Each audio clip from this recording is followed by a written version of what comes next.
जियरा दिनवा कटे ना रतिया।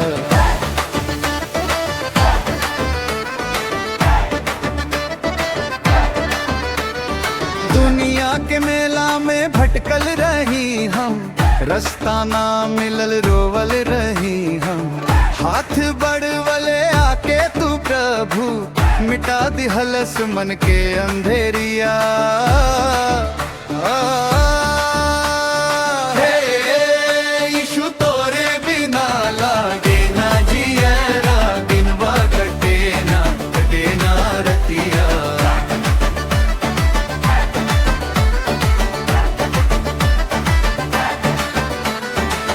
जब जब दुख के बादल घेलस, तब तू ही हिम्मत देलस। सुखल बगिया में प्रेम के बरखा बरसा के भर दी हर खुशियाँ।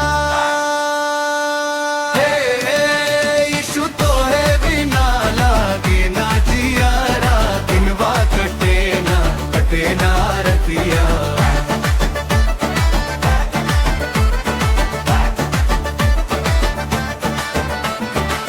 क्रूस पे अपना लहू बहवाले, हमरा खातिर जान गंवाले।